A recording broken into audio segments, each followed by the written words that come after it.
Assalamualaikum warahmatullahi wabarakatuh. Selamat datang kembali di channel YouTube Dunia Beda, tempat di mana takdir bisa berbalik dalam sekejap mata. Namaku Sinta. Dulu, aku adalah putri konglomerat, pewaris segala kemewahan, dengan tiket ke New York di genggaman. Tapi bayangkan, hanya dalam satu malam, semua mimpiku dicabut paksa. Kakakku kabur dari pernikahan termegah tahun ini, dan demi menyelamatkan ayah dari kehancuran dan penjara, aku dipaksa menggantikannya. Lebih menyakitkan lagi, aku tidak menikahi sang pewaris kaya, melainkan seorang pria asing, yang tangannya kasar dan penuh lumpur. Pria itu adalah buruh angkut di pasar induk Kramat Jati. Bagaimana mungkin, gaun pengantinku yang mahal itu, harus menyentuh aspal kotor? Siapa sebenarnya pria asing ini? Dan kenapa rahasia ini disembunyikan begitu rapat?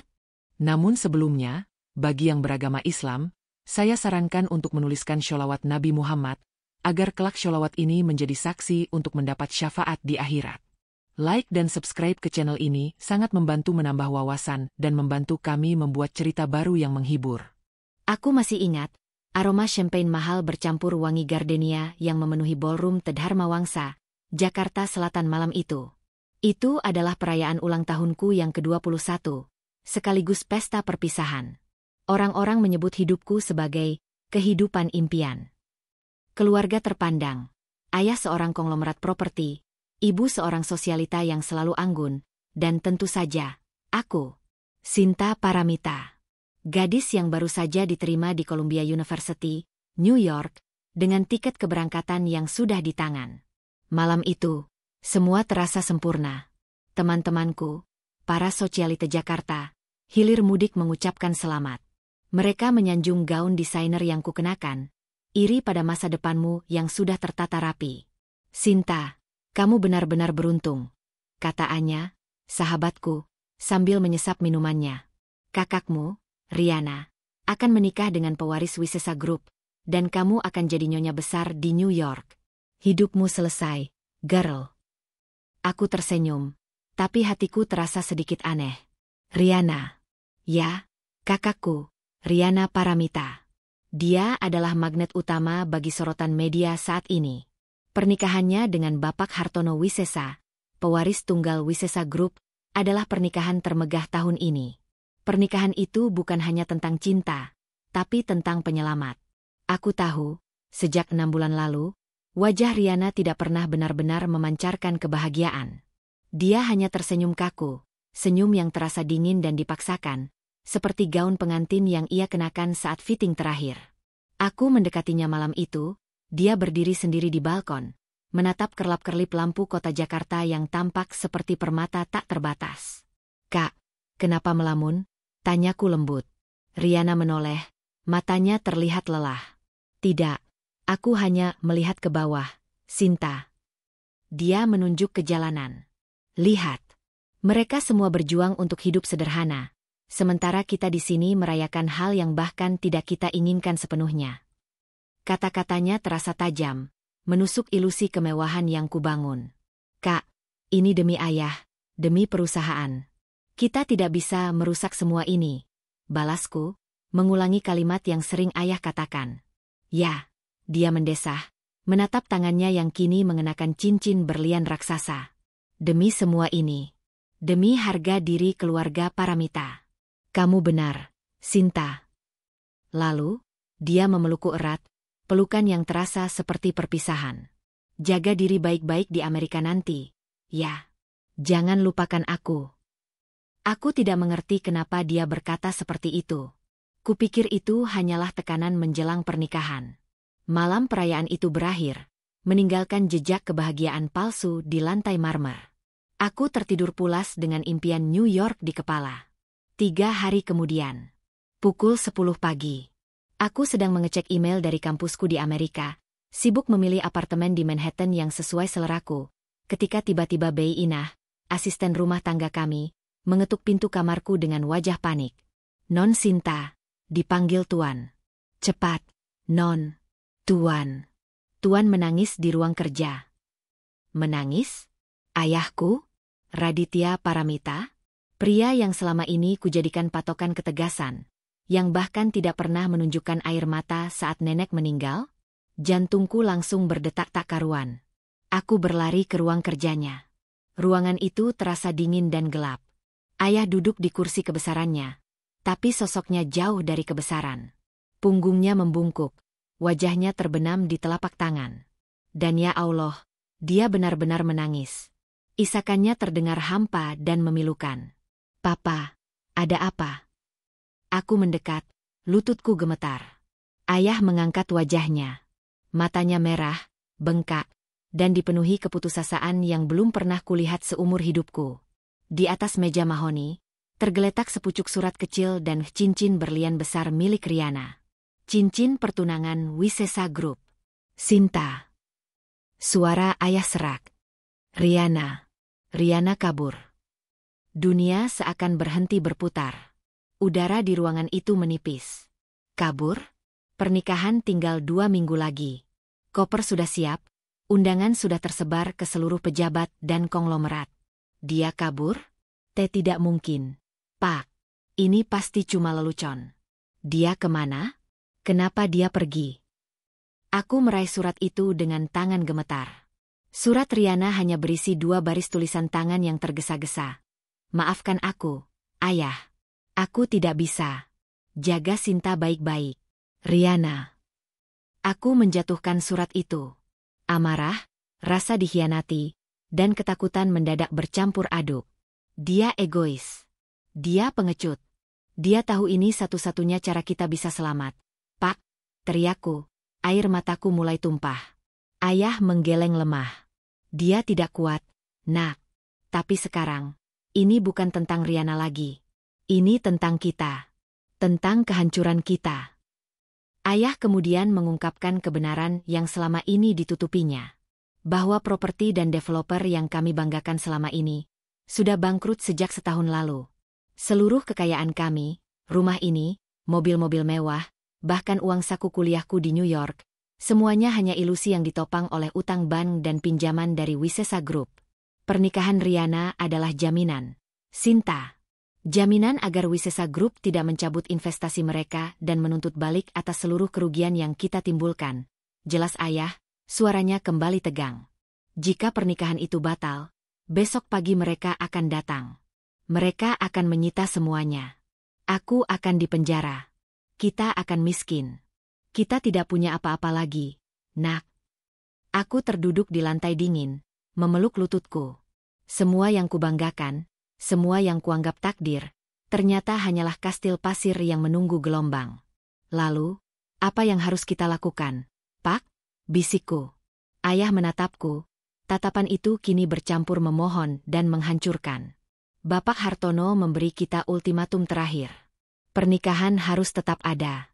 Pengantin harus ada. Dia berjalan mendekatiku, lututnya lemas, dan ia bersujud di kakiku. Aku terkejut. Ayahku bersujud padaku. Sinta Paramita. Anakku satu-satunya yang tersisa. Papa mohon.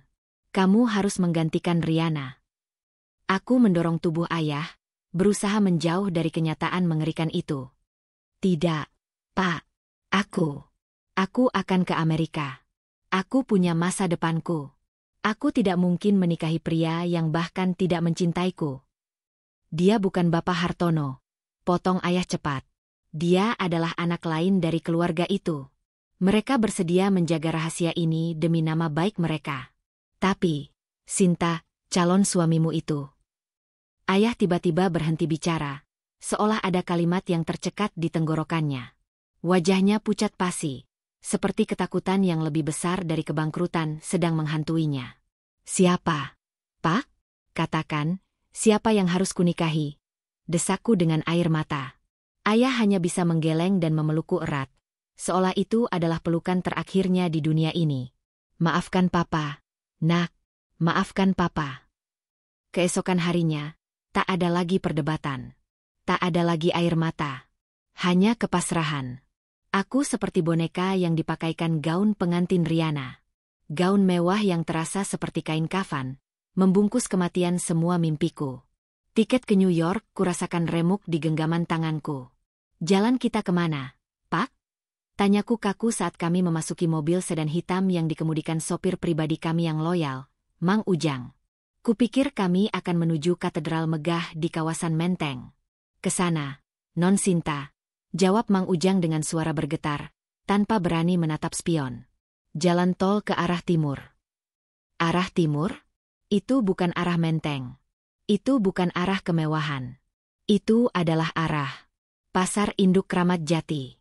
Saat mobil kami keluar dari jalan tol dan mulai memasuki labirin jalanan sempit yang dipenuhi aroma bumbu, sayuran, dan sampah, aku merasa mual. Pemandangan itu jauh dari bayanganku.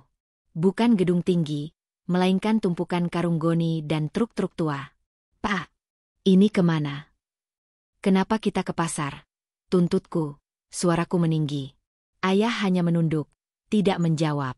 Mang Ujang menghentikan mobil tepat di depan gang sempit, diapit tumpukan kotak kayu. Sudah sampai, Tuan. Non Sinta, ujar Mang Ujang, mematikan mesin. Aku turun dari mobil, gaun pengantinku menyentuh aspal kotor. Aku merasa seluruh pasang mata di pasar itu, dari tukang sayur hingga buruh angkut, tertuju padaku. Aku, Sinta Paramita, dengan gaun seharga ratusan juta, di pasar induk Kramat Jati. Seorang pria parubaya yang terlihat formal namun raut wajahnya tegang, menyambut kami. Selamat datang, Pak Raditya. Ini, Non Sinta, ya? Silakan, silakan masuk. Acara harus segera dimulai. Pria itu menuntunku melewati gang yang becek dan berbau amis. Aku berjalan seperti mayat hidup. Kami berhenti di depan sebuah rumah petak sederhana. Catnya mengelupas. Siapa yang akan kunikahi, Pak? Tanyaku sekali lagi, memohon. Ayah menunjuk ke dalam rumah, ke sudut ruangan di mana seorang pria berdiri kaku. Dia adalah Arif. Dia yang akan menjadi suamimu. Dia bekerja di sini. Sebagai buruh angkut, bisik ayah, nadanya penuh rasa malu yang tak tertahankan.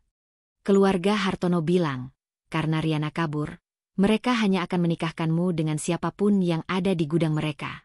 Dan dialah satu-satunya yang mau menikah denganmu, Sinta. Aku menoleh. Di sudut ruangan, berdiri seorang pria. Usianya mungkin sedikit lebih tua dariku. Wajahnya tampan, tapi dipenuhi keringat dan kotoran. Dia mengenakan kemeja lusuh yang sudah dicuci berkali-kali. Namun yang paling menohok, kedua tangannya kasar dan kapalan. Tangan seorang buruh. Dia adalah Arif, buruh angkut pasar. Dan dia adalah calon suamiku. Mataku bertemu matanya. Matanya tidak memancarkan kegembiraan, tidak ada cinta. Yang ada hanya sorot mata terluka, menyesal, dan penuh rahasia. Saat itulah, aku menyadari. Bukan hanya mimpiku yang hancur. Bukan hanya hartaku yang lenyap. Tapi harga diriku, masa depanmu, dan seluruh sisa hidupku telah dijual dengan harga yang paling murah, untuk dinikahi oleh seorang buruh angkut di pasar. Aku ingin lari. Aku ingin berteriak. Tapi kakiku tak bergerak. Rasa pahit dan jijik membanjiri kerongkonganku. Dan di tengah upacara sederhana yang sunyi, di antara tumpukan karung goni dan peti kayu, aku resmi menjadi istri dari Arif. Aku hanya bisa menatap tangannya yang kapalan itu, lalu menatap gaunku yang mewah dan meratap di dalam hati. Ini mimpi buruk. Ya Allah. Ini pasti mimpi buruk. Aku tidak tahu harus berbuat apa. Hanya melihat wajahnya yang kaku. Pria ini. Setelah ijab kabul yang terasa seperti eksekusi mati bagi jiwaku, kerumunan kecil di rumah petak itu bubar dengan cepat. Ayahku, dengan wajah yang tak lagi mampu menanggung rasa malu, hanya memelukku singkat dan berbisik, "Demi kita, Sinta, Papa akan kembali ke Jakarta, menyelesaikan sisa-sisa utang." Dia pergi, meninggalkanku sendirian di sebuah tempat yang terasa seperti neraka pribadi. Aku ditinggalkan bersama orang-orang asing, pria yang baru saja sah menjadi suamiku, Arif, dan seorang wanita tua yang kupanggil Bu Haji, yang kelihatannya adalah semacam wali nikah dari pihak Arif. Rumah ini sangat kecil. Sebuah ruang tamu berfungsi ganda sebagai dapur, dan hanya ada satu kamar tidur yang pintunya sudah usang. Bu Haji menatapku dan Arif bergantian, tatapannya penuh kasihan yang menusuk. "Arif, ajak istrimu istirahat. Malam ini dingin sekali di sini, "Nak," katanya, lalu ia bergegas pergi, mungkin merasa tidak nyaman dengan suasana yang terlalu dingin ini. Kami ditinggalkan berdua. Aku masih mengenakan gaun pengantin mewah yang kini terasa berat dan menjijikkan. Di depanku, Arif berdiri, masih kaku, menatap lantai yang dilapisi tikar usang. Aroma pasar, keringat, dan bumbu dapur menempel kuat di udara. Aku tidak tahan. Aku meledak. "Lihat aku!" desakku. Suaraku bergetar hebat. "Aku Sinta Paramita. Aku seharusnya di New York, bukan di kandang tikusmu ini." Arif mengangkat wajahnya.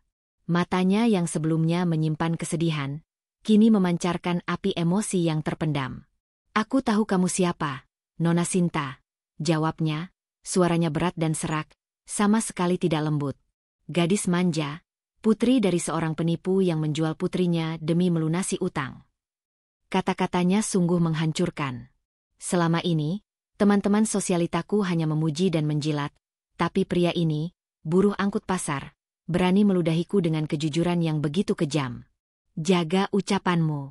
Ayahku bukan penipu," bentakku, meski di dalam hati aku tahu, ayahku memang sedang membayar mahal kesalahannya. "Oh, ya?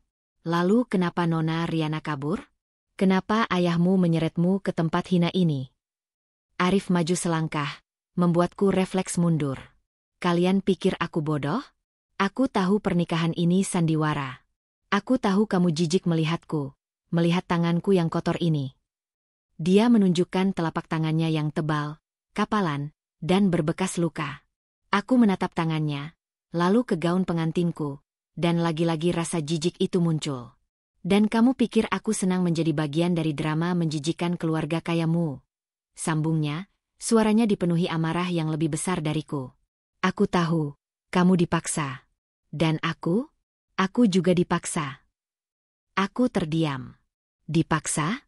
Kenapa dia, seorang buruh, harus dipaksa menikahi putri konglomerat yang bangkrut? Keluarga Hartono yang memintaku. Mereka bilang, aku harus menolong mereka menutupi aib ini. Dan imbalannya, Arif berhenti sejenak, menelan ludah. "Aku butuh uang untuk biaya operasi adikku di kampung." Keluarga Hartono tahu itu.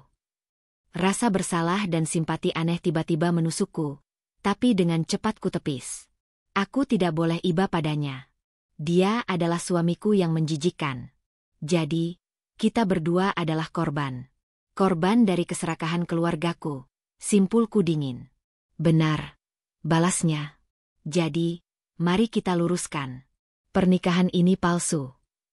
Arif berjalan ke kamar tidur, membuka pintu itu, dan mengeluarkan 2 bantal serta selimut usang. Dia meletakkannya di ruang tamu, di atas tikar kotor. "Aku akan tidur di sini," katanya datar, tanpa menatapku. "Kamu tidur di kamar. Gaunmu, lepas." Aku tidak mau melihat ilusi kemewahan itu lagi di rumahku. Penghinaan itu. Dipaksa tidur terpisah di malam pernikahan, di atas tikar, dan diperintah oleh seorang buruh angkut. Ini adalah titik terendahku. Batinku menjerit. Aku berlari ke kamar, mengunci diri. Aku ingin menangis, tapi air mataku sudah kering. Aku menatap cermin buram. Sinta yang dulu periang, kini hanyalah bayangan pucat dengan gaun pengantin yang kusut. Aku melepaskan gaun itu dengan kasar, membiarkannya jatuh ke lantai seperti gundukan sampah. Kemudian, aku memungutnya dan meletakkannya dengan hati-hati di sudut kamar. Aku mengganti dengan baju tidur tipis yang ada di tasku. Aku berbaring di kasur yang keras dan berbau apek. Namun, aku tidak bisa tidur. Aku hanya bisa mendengar suara napas Arif dari luar. Keesokan harinya, sebelum matahari terbit, aku mendengar suara gaduh dari luar. Aku membuka pintu sedikit. Arif sudah berpakaian lusuh, tangannya membawa karung goni besar yang kotor. "Mau kemana?" tanyaku dengan nada judes. Arif menoleh, wajahnya datar. "Kerja. Kamu pikir kita bisa makan dari uang papamu yang sudah bangkrut?" Dia mengambil sebuah sepeda butut yang rodanya berkarat. Kamu benar-benar buruh angkut?" tanyaku, masih tidak percaya. "Ya, aku angkut sayuran, angkut beras, angkut apa saja dari subuh sampai sore. Itu hidupku. Dan sekarang, itu juga yang menafkahi kita. katanya, lalu menatapku tajam. Jangan coba-coba lari, Nona Sinta. Aku sudah janji pada Hartono. Kalau kamu kabur, nasib adikku tamat. Dan aku tidak akan memaafkanmu. Ancaman itu membuatku merinding. Dia mungkin buruh, tapi dia punya tatapan yang menakutkan. Tatapan orang yang tidak punya apa-apa lagi untuk dipertaruhkan. Aku juga tidak akan kabur, jawabku, mendongakkan dagu, mencoba mempertahankan sisa harga diri. Aku akan tinggal di sini. Aku akan melihatmu bekerja keras, dan aku akan membuktikan kalau aku tidak selemah yang kamu kira. Arif hanya menyeringai sinis, senyum yang tidak sampai ke mata. Dia mengayuh sepedanya menjauh, hilang di kerumunan pagi buta pasar induk Kramat Jati, meninggalkan aku sendirian di rumah petak yang pengap, meratapi takdir yang terpaksa ku terima. Aku berdiri di ambang pintu, melihat hiruk-pikuk pasar yang mulai menggeliat. Aku, Sinta Paramita, kini terjebak di sini. Tidak ada mall mewah, tidak ada kafe mahal, hanya suara teriakan tawar-menawar, dan bau lumpur. Pagi pertamaku sebagai Nyonya Arif, istri seorang buruh angkut di pasar induk Kramat Jati, adalah sebuah tamparan keras. Aku mencoba membersihkan rumah yang kutinggali, tapi peralatannya sangat minim. Sapu lidi usang, kain pel bolong-bolong. Aku yang terbiasa dengan layanan art full-time dan produk kebersihan impor, kini menghadapi lumpur yang lengket di lantai. Aku mencoba memasak. Niatku sederhana, membuat sarapan. Tapi dapurnya? Tungku gas kecil, piring-piring kusam, dan persediaan bahan makanan yang nyaris kosong. Aku menatap kulkas kecil yang hanya berisi air minum dan beberapa cabai layu. Aku tidak tahu bagaimana caranya membuat makanan yang layak dari nol. Pukul 8 pagi, perutku sudah keroncongan. Aku mengambil ponsel, niatku menelepon ayah, memintanya mengirimkan uang untuk memesan makanan online. Tapi tiba-tiba aku ingat, kartu-kartu ATM-ku sudah diblokir. Utang keluarga sudah menyita segalanya. Bahkan ponselku ini, mungkin sebentar lagi akan disita. Aku harus keluar. Aku harus mencari makanan. Aku mengenakan pakaian paling sederhana yang kumiliki, kaos putih mahal dan jeans robek. Tapi begitu aku melangkah keluar gang sempit, aku langsung menjadi tontonan. Kontrasnya terlalu mencolok. Aku adalah anomali di tengah tumpukan karung bawang, sayuran busuk, dan riuhnya suara klakson motor. Wih, Neng Gulis, mau kemana sendirian? Sapa seorang pedagang dengan senyum jahil. Aku mengabaikannya, berusaha berjalan cepat, menahan rasa jijik ketika sepatuku tanpa sengaja menginjak air got yang meluap. Aku berhasil sampai ke warung makan sederhana di pinggir pasar. Aku memesan nasi dan telur dadar. Saat aku merogoh tas, aku sadar dompetku hanya berisi uang tunai sisa dari pesta ulang tahunku. Jumlahnya cukup banyak, tapi aku tahu, uang ini harus kuhemat mati-matian. Saat aku makan, mataku tak sengaja menangkap sosok Arif. Dia ada di tengah kerumunan, mendorong gerobak kayu yang penuh dengan tumpukan karung beras seberat puluhan kilogram. Tubuhnya membungkuk, wajahnya basah oleh keringat, dan otot-otot di lengannya menegang keras. Dia berteriak memberi jalan. Orang-orang menghormatinya. Sejenak, aku lupa jijik. Aku melihat perjuangan. Aku melihat betapa beratnya kehidupan yang kini menjadi takdirku. Ini bukan lagi drama sinetron di balik layar kaca. Ini adalah realitas, yang disaksikan langsung oleh mataku. Arif tampak sangat lelah. Dia berhenti sejenak, mengelap keringat di dahinya dengan punggung tangan yang kotor, lalu minum dari botol air mineral bekas yang ia jepit di gerobak. Tiba-tiba, seorang pria bertubuh besar dengan kalung emas mencolok, yang kupikir adalah mandor atau bos di sana, menghampirinya. Pria itu menunjuk karung di gerobak Arif dan berteriak marah. Arif, kenapa karung ini basah? Kau tidak becus kerja, hah? Arif mencoba menjelaskan, tapi mandor itu tidak mau dengar. Ia mendorong tubuh Arif dengan kasar. Karung di gerobak Arif sedikit bergeser dan hampir jatuh. Dasar buruh rendahan. Kalau tidak becus, sana minggir. Aku potong gajimu hari ini, hardik mandor itu. Aku melihat wajah Arif. Dia menahan amarah yang membara. Dia mengepalkan tangannya, tapi dia menunduk. Dia memilih diam dan pasrah, menata kembali karung-karung itu tanpa melawan. Kepasrahan itu menyakitkan untuk kulihat. Ia tunduk, bukan karena takut, melainkan karena butuh pekerjaan demi uang operasi adiknya. Melihat adegan itu, entah mengapa, rasa jijikku sedikit demi sedikit terkikis, digantikan oleh rasa iba dan sedikit rasa marah karena ketidakadilan. Aku menghabiskan makananku dan kembali ke rumah. Sepanjang hari itu, aku mencoba bertahan hidup. Aku membaca buku, tapi tidak bisa konsentrasi. Aku mencoba bersih-bersih, tapi tenagaku habis. Aku hanya bisa menunggu waktu berlalu, ditemani suara bising pasar dan lalat yang berterbangan. Malam tiba. Pukul 8. Arif kembali. Dia berjalan gontai, tubuhnya beraroma keringat, tanah, dan amis ikan. Dia melepas kemejanya, memperlihatkan punggung yang penuh bekas luka lecet. Luka akibat gesekan karung goni yang berat setiap hari. "Kamu sudah makan?" tanyaku tiba-tiba. Aku terkejut dengan suaraku sendiri. Aku tidak bermaksud peduli, tapi kalimat itu lolos begitu saja. Arif terkejut melihatku masih terjaga. Dia mengangguk singkat. "Sudah. Tadi makan nasi bungkus," jawabnya. Dia langsung menuju kamar mandi kecil di belakang rumah, mandi dengan air dingin yang membuatnya menggigil. Sementara dia mandi, aku mengambil inisiatif yang membuatku terkejut sendiri. Aku merapikan bantal dan selimutnya di tikar ruang tamu. Setelah dia keluar, mengenakan kaos oblong usang, dia melihat tikarnya yang sudah rapi. Dia menatapku.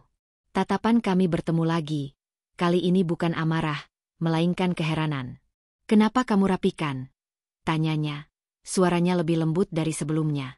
"Jangan besar kepala," balasku cepat, kembali judes. "Aku hanya tidak suka melihat kekacauan di rumah ini." Arif tidak membalas. Dia hanya mengangguk pelan, lalu mengambil botol airnya. Dia duduk di tikar, menyender di dinding. Aku kembali ke kamar, tapi pintu kukunci sedikit terbuka, hanya untuk mendengar suaranya.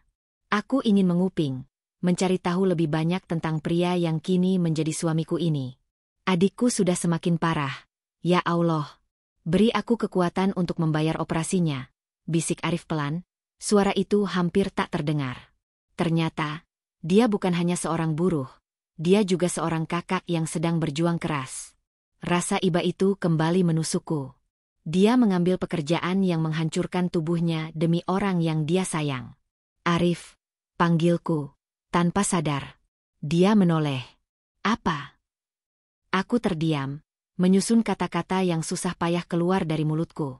"Tadi aku melihatmu dimarahi mandor itu." Arif membuang napas berat. "Biasa. Mereka sering begitu." "Kenapa kamu tidak melawan?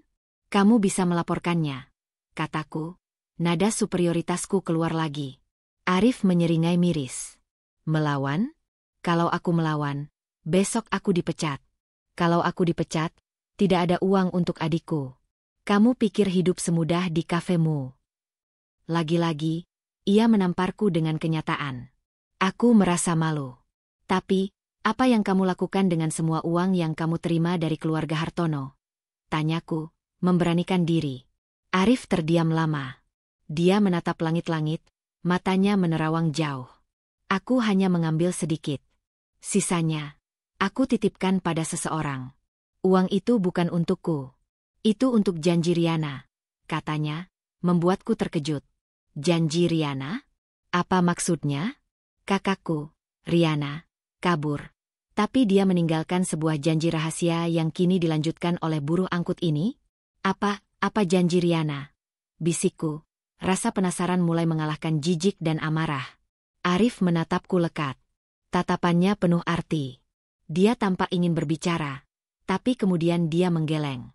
"Itu bukan urusanmu, Sinta. Tidurlah. Jangan ganggu aku. Aku harus bangun sebelum subuh." Ia menutup matanya, meninggalkan aku dalam kamar sempit itu, dengan jutaan pertanyaan yang kini berputar hebat di kepalaku. Siapa Riana sebenarnya? Dan siapa Arif yang sebenarnya? Rasa penasaran itu adalah racun yang perlahan menggerogoti dinding kebencianku pada Arif. Aku tidak bisa tidur. Janji Riana. Kata-kata itu berputar-putar di benakku, terasa lebih misterius daripada utang-utang ayah. Aku memutuskan, aku harus mencari tahu. Keesokan paginya, Aku bangun lebih pagi dari biasanya. Pukul 4.30. Aku mendengar suara gemericik air. Arif sudah bangun dan sedang membersihkan diri sebelum subuh. Aku berpakaian rapi, namun tetap dengan gaya paling sederhana, dan menunggu di dapur yang pengap.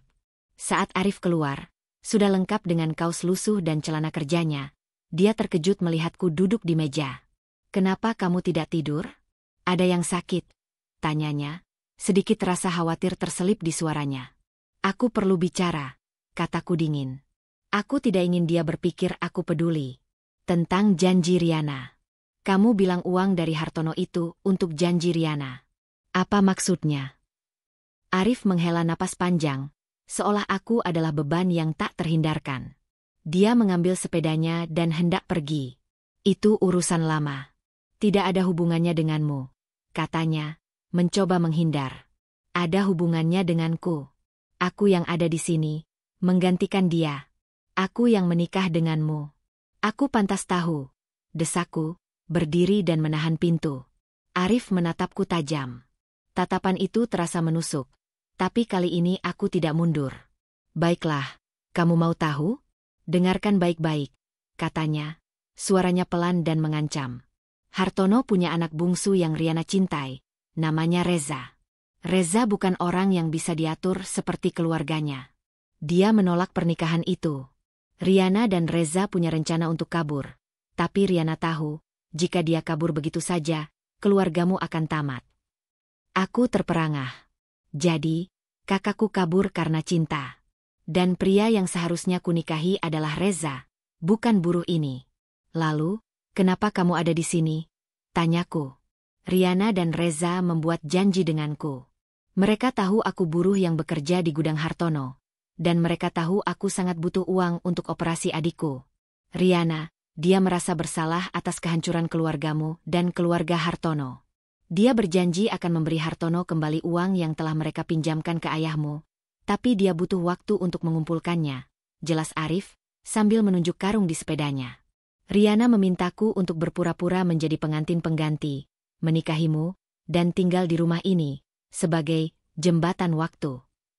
Jika aku berhasil menahanmu dan sandiwara ini rapi selama 6 bulan, Riana akan mengirim semua uang itu dan aku akan mendapatkan sisanya untuk adikku. Aku adalah penjaga rahasia dan waktu Riana, Sinta." Kepalaku terasa pening. Jadi, aku bukan dinikahi karena sandiwara utang ayah, melainkan karena sandiwara janji kakakku yang egois. Kakakku menjualku, bukan hanya demi uang ayah, tapi demi waktu untuk kebahagiaan dirinya sendiri. Air mataku menetes. Bukan karena sedih, tapi karena kemarahan dan rasa dikhianati yang luar biasa. "Jadi, aku hanyalah sandera," desisku. "Kamu, dengan tangan kapalanmu, hanyalah seorang penjaga yang dibayar untuk mengurungku." "Pikirkanlah seperti itu jika itu membuatmu lebih tenang," balas Arif tanpa nada. "Sekarang, aku harus bekerja. Aku harus mengangkut beras ke Glodok. Jangan coba-coba lari. Ingat ancamanku." Dia pergi. Tapi kali ini, aku tidak hanya berdiri di ambang pintu. Aku berjalan keluar, menatap sepedanya yang menghilang di antara truk-truk besar. Aku melihat tumpukan karung goni di sepedanya. Benar, dia benar-benar buruh angkut, dan dia benar-benar terikat pada janji ini. Aku kembali ke rumah dan menjatuhkan diri di kasur. Kebencianku pada Riana meluap-luap. Dia merenggut masa depanku, menikahkanku dengan orang yang tak kukenal, hanya untuk dirinya sendiri. Sore harinya, aku tidak bisa tinggal diam lagi. Aku butuh udara. Aku berjalan ke pasar. Aku mencoba mencari warung makan yang ramai. Aku ingin melihat keramaian, mencoba melupakan nasibku. Tiba-tiba, aku mendengar suara pertengkaran yang keras. "Tidak bisa. Kamu harus membayar sewa gudang bulan ini. Kalau tidak, semua barangmu kami sita," bentak seorang pria berbadan tegap pada seorang ibu parubaya yang menangis memohon. "Tolong, Pak Haji. Anak saya sakit keras. Saya janji, besok saya bayar," mohon ibu itu sambil bersujud. Pria itu, Pak Haji, tidak peduli. Dia mendorong ibu itu hingga jatuh. Aku menyaksikan pemandangan itu. Itu adalah adegan yang sering kulihat di film, tapi terasa sangat nyata dan menyakitkan. Tiba-tiba, sebuah suara muncul dari kerumunan. Dia akan bayar, Pak Haji.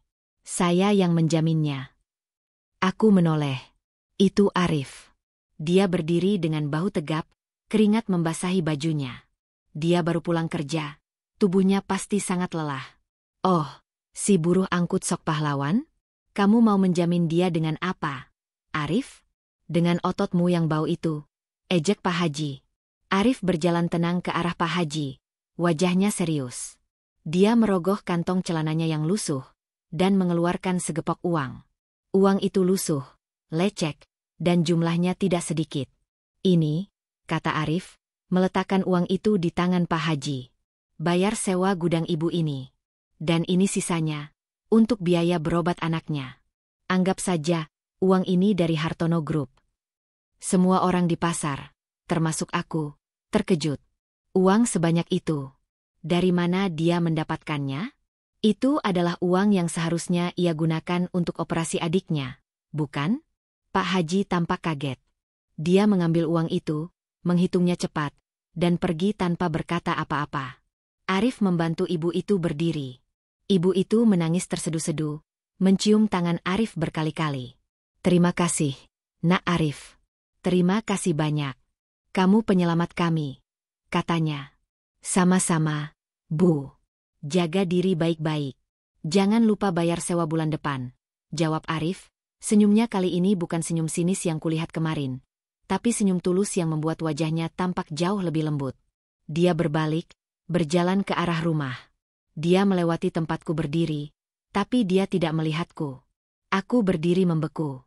Buruh angkut yang menjijikan ini, pria yang hanya seorang sandera untuk kakakku, pria yang menakutkanku dengan ancaman, barusan saja mengeluarkan uang yang sangat banyak demi menolong orang asing. Uang yang seharusnya ia gunakan untuk menyelamatkan nyawa adiknya sendiri. Aku tiba-tiba merasa sangat kecil.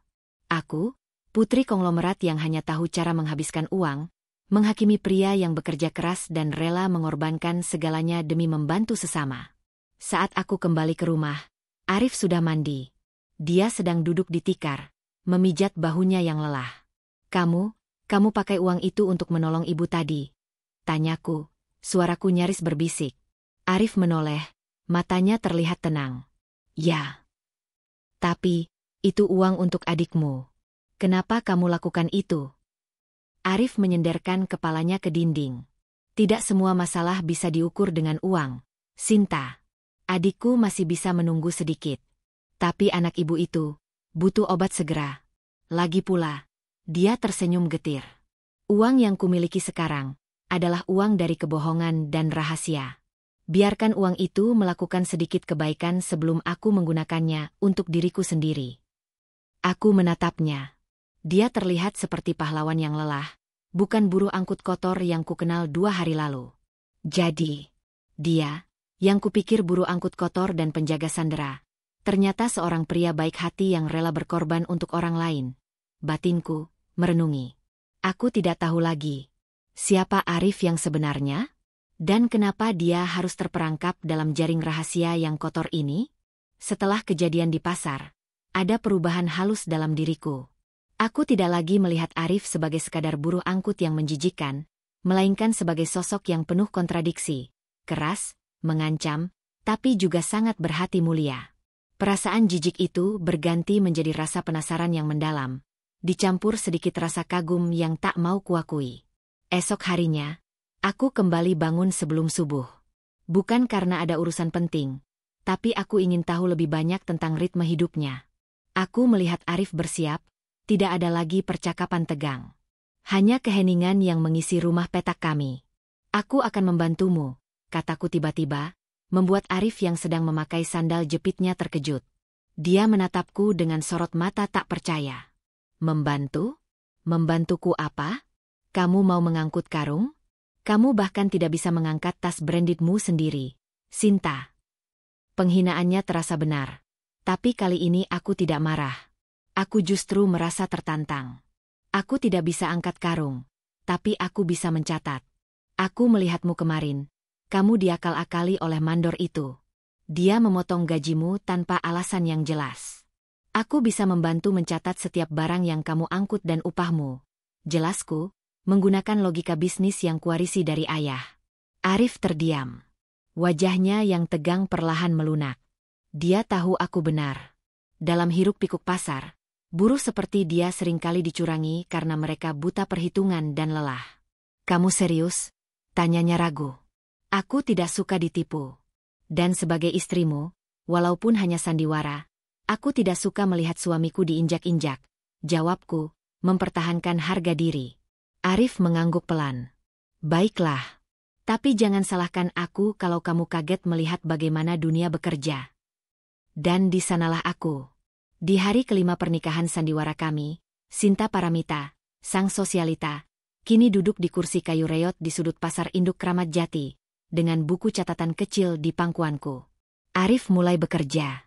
Tugas pertamaku adalah menghitung jumlah karung bawang yang ia angkut dari truk besar ke gudang penyimpanan. Bawang-bawang itu berbau tajam, tanahnya menempel di udara, dan suara hiruk-pikuk tawar-menawar seperti bunyi tabu gendang yang tak pernah berhenti. Aku mencatat.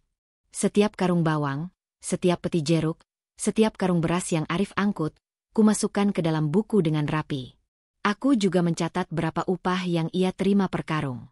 Awalnya, aku sangat jijik. Tanganku kotor, bajuku bau pasar, dan aku harus menahan diri agar tidak pingsan karena kelelahan mental. Tapi setelah 1 jam, fokusku beralih. Aku mulai melihat angka-angka. Aku melihat betapa kerasnya Arif bekerja. Dia tidak berhenti sedetik pun. Tenaganya seperti tidak ada habisnya, didorong oleh tekad untuk mengumpulkan uang bagi adiknya. Dia bukan hanya mengangkut, dia berlari, melompat, dan meneriakkan kode-kode tertentu kepada sesama buruh. Dia adalah mesin kerja yang luar biasa. Saat jam istirahat tiba, pukul 11 siang, Arif menghampiriku. Wajahnya kelelahan, tapi matanya mencari pengakuan dariku. Sudah berapa karung? Tanyanya, sambil menyeka keringat yang menetes dari pelipisnya. Aku menyodorkan buku catatanku. Tepat 142 karung. Total upahmu, seharusnya sekian. Tapi tunggu, kataku, mataku menyipit. Mandor Budi hanya mencatat 130. Dia mencoba mencurangimu 12 karung. Arif mendengus. Sudah kubilang, itu biasa. Tidak ada gunanya protes. Tidak. Ini tidak adil, kataku, bersemangat. Aku berdiri, rasa takutku hilang ditelan oleh amarah melihat ketidakadilan itu. Aku menarik lengan Arif, membawanya ke depan Mandor Budi. Permisi, Pak Budi. Sapaku dengan suara lantang dan percaya diri, suara yang biasa kugunakan untuk presentasi kuliah, bukan untuk berdebat di pasar. Mandor Budi, pria yang kemarin memarahi Arif, menatapku dari ujung kepala sampai ujung kaki. Dia tertawa meremehkan. Oh, pengantin barunya si Arif. Mau apa, Nona cantik? Mau belanja lipstik? Kami datang untuk menanyakan kekurangan upah Arif. Dia sudah mengangkut 142 karung, tapi Anda hanya mencatat 130. Ini buktinya, kataku, menunjukkan catatan rapi di buku kecilku. Mandor Budi terdiam. Dia mengambil buku Arif yang berantakan, lalu menatap buku catatanku. Angka-angkanya akurat, rapi, dan tak terbantahkan. Wajahnya memerah. Siapa kamu? Mau sok pintar di pasar? Hah? Bentaknya, mencoba mengintimidasi. Aku hanya istri Arif, yang tidak suka suaminya dicurangi. Jawabku tenang. Jika Anda tidak membayar kekurangan 12 karung itu sekarang, saya akan melaporkannya pada Wisesa Group. Mereka yang menjamin pekerjaan Arif di gudang ini, dan saya yakin mereka tidak ingin tahu bahwa uang yang mereka berikan untuk Arif disunat oleh bawahan mereka. Aku menggunakan nama besar Hartono Wisesa sebagai tameng. Strategi ayahku. Mandor Budi langsung pucat. Nama Wisesa Group terlalu besar baginya. Dia menggerutu, lalu melemparkan sejumlah uang koin ke tangan Arif. Ambil ini. Dasar cerewet. Besok jangan sok ikut campur lagi. Arif memegang koin itu, menatapku, lalu menatap Mandor Budi. Dia tidak mengatakan apa-apa. Saat kami kembali ke sudut kami, Arif menatapku dengan pandangan yang benar-benar baru. Bukan lagi amarah atau jijik, tapi kekaguman. Kamu luar biasa, Sinta, katanya, suaranya pelan. Kamu berhasil. Tidak ada buruh di sini yang berani melawan mandor budi. Aku merasa bangga. Ini adalah kemenangan kecilku, kemenangan harga diri yang hilang. Aku menunjukkan padanya bahwa aku, Sinta Paramita, bukan hanya gadis manja yang hanya tahu pesta. Aku terlahir untuk menghitung dan bernegosiasi. Arif, kataku, sedikit tersenyum. Anggap saja aku adalah asisten finansialmu. Tapi, di balik senyum kecil itu, aku mulai bertanya-tanya. Pria di depanku ini, yang kotor dan keras, memiliki prinsip dan hati yang tulus. Sementara aku, yang bersih dan berpendidikan, dipenuhi dengan kebohongan dan sandiwara. Di sore hari itu, saat aku kembali ke rumah, aku melihat Arif mengambil sepedanya dan hendak pergi lagi, bukan untuk mengangkut barang. Mau kemana? Tanyaku. Menemui adikku di rumah sakit. Dia ada di Rumah Sakit Cipto Mangunkusumo, Jakarta Pusat. Kondisinya memburuk. Jawabnya, wajahnya dipenuhi kekhawatiran yang nyata. Aku ikut, kataku, tanpa berpikir. Aku ingin melihat adik yang rela ia korbankan segalanya. Arif tampak ragu. Kamu yakin? Tempat itu jauh dan kamu harus naik angkutan umum bersamaku. Aku mengangguk. Aku tidak peduli. Aku ingin melihat sisi kemanusiaan dari pria yang kini terikat denganku. Perjalanan ke rumah sakit itu terasa sangat panjang. Kami berdesakan di bus kota yang panas, dikelilingi orang-orang yang lelah. Aku, dengan tubuhku yang tak terbiasa, merasa pusing dan mual. Saat kami turun, di depan gerbang RS yang ramai, Arif memegang lenganku erat. Sentuhan itu membuatku sedikit terkejut, tapi terasa aman. Aku tidak bisa membawamu masuk, bisik Arif. Adikku tidak boleh tahu aku sudah menikah. Dia akan sedih melihatku menikah di sini. Dia tahu aku harusnya bisa mendapatkan yang lebih baik. Aku tersentak. Dia menyembunyikan pernikahan ini dari adiknya. Sebuah rahasia di atas rahasia. Jadi, aku tidak bisa bertemu dengannya? Tanyaku kecewa. Tidak. Tapi aku akan segera kembali, katanya. Saat Arif masuk, aku menunggu di taman RS, memperhatikan keramaian orang-orang yang penuh harapan dan kecemasan. Tiba-tiba, aku mendengar suara langkah kaki mendekat. Seorang pria berjas rapi, sangat terawat, dengan aura kemewahan yang familiar, berdiri di depanku. Dia menatapku dengan ekspresi kaget yang luar biasa. Sinta, apa yang kamu lakukan di sini? Kenapa kamu berpakaian seperti ini? Tanyanya. Aku terkejut. Itu adalah Reza Wisesa, pria yang seharusnya kunikahi, pria yang dicintai kakakku. Dan dia tampak mengenaliku. Reza? Aku tidak tahu harus berkata apa. Aku mencarimu. Kakakku Riana menyuruhku menemukanmu. Dia bilang dia menyesal. Tapi, kenapa kamu di sini? Dan kenapa kamu terlihat seperti orang susah? Tanyanya, matanya penuh tanda tanya. Di belakang Reza, aku melihat Arif keluar dari RS, matanya langsung tertuju padaku, dan kemudian ke Reza. Wajah Arif seketika menjadi gelap, penuh amarah, dan tatapannya seperti singa yang siap menerkam. Situasi ini, ya Allah, adalah puncak dari semua kekacauan. Sentuhan Arif di lenganku yang terasa aman tadi, kini menjadi cengkeraman baja yang menyakitkan.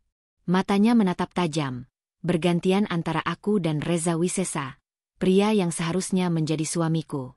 Wajahnya gelap, amarahnya begitu nyata, seolah kami tertangkap basah melakukan pengkhianatan terbesar. Sinta, dia siapa? Tuntut Reza, melangkah maju.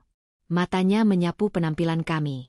Aku, yang hanya memakai kaos biasa, dan Arif, yang masih berbau keringat pasar, memegang lenganku erat. Kenapa kamu ada di sini? Aku mencari Riana, dan malah menemukanmu di depan rumah sakit dengan pria ini. Kamu tidak perlu tahu siapa aku, potong Arif cepat, suaranya rendah dan mengancam. Dia menarik tubuhku mendekat, seolah menandai wilayah. Pergilah, nak muda. Jangan ganggu istri orang. Istri? Reza tertawa sinis. Tawa itu penuh penghinaan. Persis seperti tawa yang selalu kudengar dari teman-teman sosialitaku. Sinta Paramita, menikah dengan seorang buruh angkut? Kamu pasti bercanda. Kamu sedang menjalankan social eksperimen murahan. Sinta.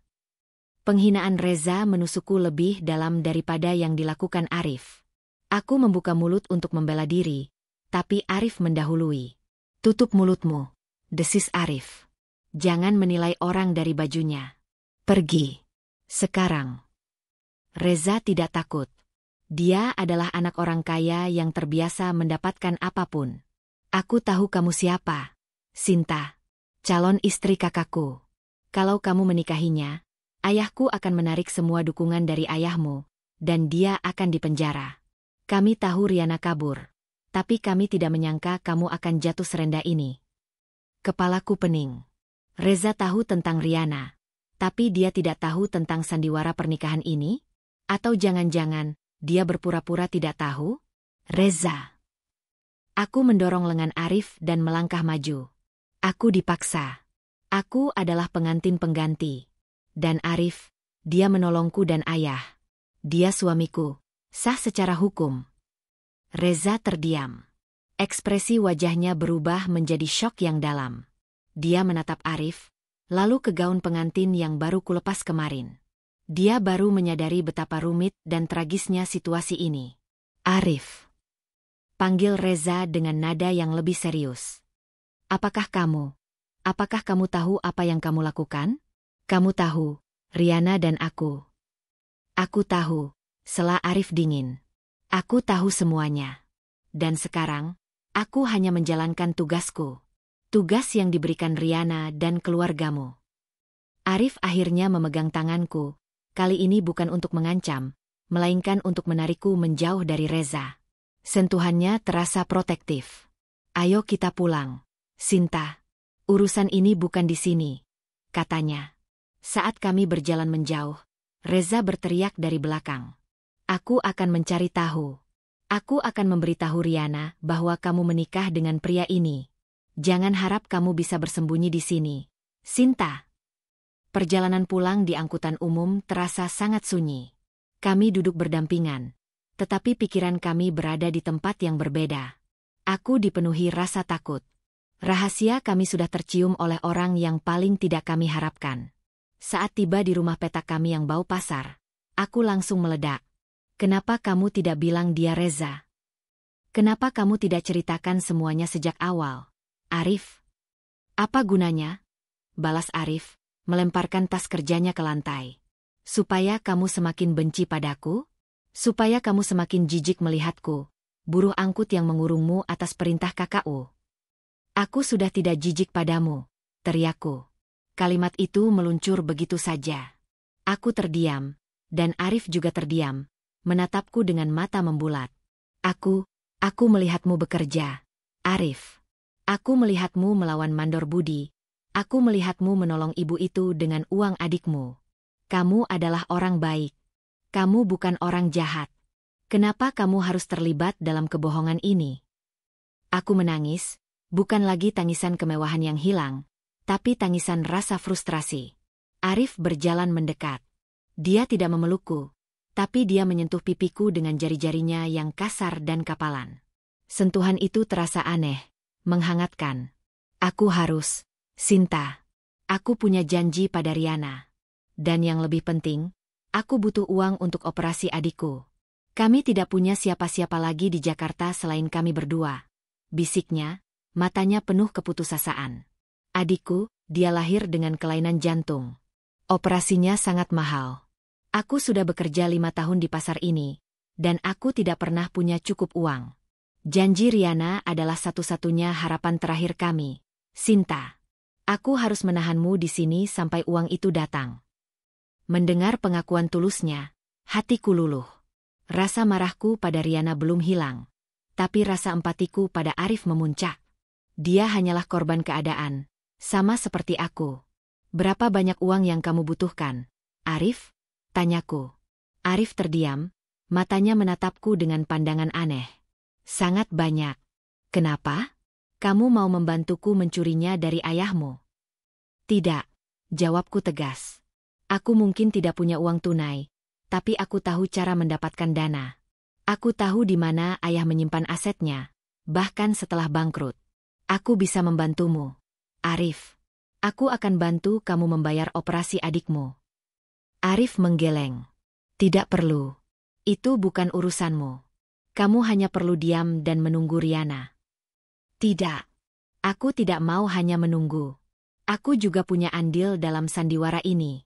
Aku tidak mau hidupmu dan adikmu bergantung pada janji palsu kakakku. Aku mendesak. Tiba-tiba, Arif meraih tanganku. Dia memegang tanganku yang lembut, berbanding terbalik dengan tangannya yang kasar. Dengar, Sinta. Ada satu hal lagi yang harus kamu tahu. Rahasia yang lebih besar dari sandiwara pernikahan ini. Arif menarikku ke kamar, mengambil sebuah kotak kayu tua dari bawah kasur. Dia membukanya. Di dalamnya, ada beberapa foto usang. Dia menunjukkan foto seorang wanita parubaya, wajahnya lembut dan cantik. Ini, siapa? Tanyaku. Dia adalah ibuku, Sinta. Dia meninggal 10 tahun lalu. Lalu, dia menunjukkan foto kedua. Di foto itu, ibunya sedang tersenyum bahagia, bersanding dengan Bapak Hartono Wisesa, ayah dari Reza, dan calon mertua Riana. Apa-apaan ini, Arif? Tanyaku, bingung dan gemetar. Aku bukan anak angkat biasa, Sinta, kata Arif, suaranya tercekat. Ibuku adalah istri pertama Bapak Hartono Wisesa. Aku adalah anak kandung pertama dari Hartono Group. Namun, setelah ibuku meninggal, Bapak Hartono menikah lagi dan menyembunyikan keberadaanku karena aku lahir saat dia masih miskin dan tinggal di pasar ini. Aku adalah pewaris sah yang terlupakan. Dunia kembali berputar di sekitarku. Aku, Sinta Paramita, bukan hanya menikahi seorang buruh angkut di pasar. Aku menikahi pewaris sah Hartono Wisesa yang disembunyikan dan dipaksa bekerja sebagai buruh angkut di pasar. Semua rahasia, semua kebohongan, semua keserakahan kini terangkai menjadi satu tragedi yang sempurna. Pengakuan Arif membuat seluruh tubuhku lemas. Aku mundur, menatapnya dengan pandangan yang benar-benar baru. Semua yang kurasakan, rasa jijik, amarah, hingga rasa iba, tiba-tiba terasa begitu dangkal. Aku tidak hanya menikahi seorang buruh angkut. Aku menikahi Arif Wisesa, pewaris sah sebuah konglomerat, yang ironisnya dipaksa hidup dalam lumpur dan keringat pasar. Kamu anak kandung Bapak Hartono. Bisikku, tak percaya. Arif mengangguk, sorot matanya tajam dan dipenuhi rasa sakit yang mendalam. Ibuku dinikahi ayahku sebelum dia kaya raya. Saat itu, ayahku hanya seorang penjual sayur di pinggiran pasar induk Kramat Jati ini. Setelah ibuku meninggal, dia menikah lagi dengan Ibu Reza, wanita dari keluarga terpandang yang membawanya ke puncak kekayaan. Hartono Wisesa memilih menutupi aib, masa lalunya yang miskin, dan melupakan aku. Dia menutup kotak foto itu dengan bunyi gedebuk pelan. Aku dibiarkan hidup di sini, di rumah yang dibeli ibuku dari hasil jerih payahnya sendiri. Keluarga Hartono tahu aku ada, tapi mereka hanya sesekali mengirim uang tutup mulut. Mereka ingin aku tetap menjadi bayangan kotor, seorang buruh angkut pasar. Semua menjadi jelas. Kebohongan, rahasia, dan sandiwara ini jauh lebih gelap daripada yang kubayangkan. Lalu, kenapa Hartono Wisesa membiarkanmu menikahiku? Kenapa dia tidak menggunakanmu untuk menikah dengan Riana, yang notabene adalah pernikahan politik untuk bisnisnya? Tanyaku. Arif tersenyum getir. Karena aku tidak bisa diatur. Aku selalu menolak semua bantuan dan jabatan darinya. Aku hanya meminta satu hal, uang untuk operasi adikku. Jadi, ketika Riana kabur, dan ayahmu dalam bahaya, Hartono Wisesa melihat kesempatan emas. Dia menatapku tajam. Hartono Wisesa meminta buruh angkut yang dibencinya itu untuk menikah denganmu, putri seorang konglomerat yang bangkrut. Ini adalah penghinaan ganda. Penghinaan untuk ayahmu, dan penghinaan untukku. Hartono Wisesa menunjukkan padaku bahwa, meskipun aku anak kandungnya, aku tetaplah sampah yang hanya pantas menikahi sisaan dan menjalankan tugas kotor. Air mataku kembali menetes. Bukan karena takut, tapi karena rasa sakit yang dirasakan Arif. Dia menanggung beban yang luar biasa. Jadi, janji Riana, Itu juga hanya untuk memberimu waktu untuk mengklaim hakku, tanyaku. Tidak sepenuhnya. Riana tahu kebenaranku. Dia satu-satunya di keluarga itu yang tahu, karena dia sering mencari Reza sampai ke gudang pasar, dan kami bertemu. Riana tidak tega melihatku. Dia janji akan membantuku mendapat uang operasi adikku, asalkan aku mau merahasiakan kaburnya dia dan Reza. Hartono Wisesa hanya tahu aku butuh uang. Dia tidak tahu aku berencana menggunakan pernikahan ini untuk tujuan yang lebih besar. Arif bangkit. Tatapannya kini bukan lagi tatapan buruh lelah, melainkan tatapan pewaris yang marah dan merencanakan balas dendam. Aku sudah bekerja keras bertahun-tahun, tapi tidak ada yang melihatku. Sinta. Sekarang, aku tidak akan menunggu Riana lagi. Aku tidak akan menunggu belas kasihan Hartono Wisesa lagi, katanya, suaranya dipenuhi tekad baja. Aku akan menggunakanmu, Sinta. Aku akan menggunakan nama besarmu, meskipun sudah bangkrut, untuk masuk kembali ke dunia mereka. Kita akan kembali ke Jakarta Selatan sebagai suami istri, dan kita akan membuat Hartono Wisesa mengakui statusku di depan semua orang. Rencana itu membuatku takut, tapi sekaligus bersemangat. Ini adalah kesempatan bagiku, Sinta Paramita, untuk bangkit dari keterpurukan, untuk membalas dendam pada takdir yang merenggut segalanya dariku, dan untuk menyelamatkan ayahku. Apa yang harus kulakukan? Tanyaku, memegang tangan kasarnya. Kali ini, sentuhan itu terasa seperti ikatan janji yang kuat. Arif menatapku, senyum sinisnya kembali, tapi kali ini terasa lebih berbahaya. Pertama, kita harus membuat Hartono Wisesa tahu bahwa kita sangat mencintai satu sama lain, bisiknya. Kita akan memainkan peran sebagai pasangan yang sangat bahagia, yang meninggalkan kemewahan demi cinta sejati, hingga mereka percaya dan membawa kita masuk kembali ke sarang mereka. Kita akan menjadi duri paling menyakitkan bagi keluarga Hartono dan kakakku, Riana. Aku mengangguk, rasa takutku berubah menjadi adrenalin yang membakar. Lalu, bagaimana dengan adikmu? Tanyaku, masih khawatir. Dia adalah alasan utamaku.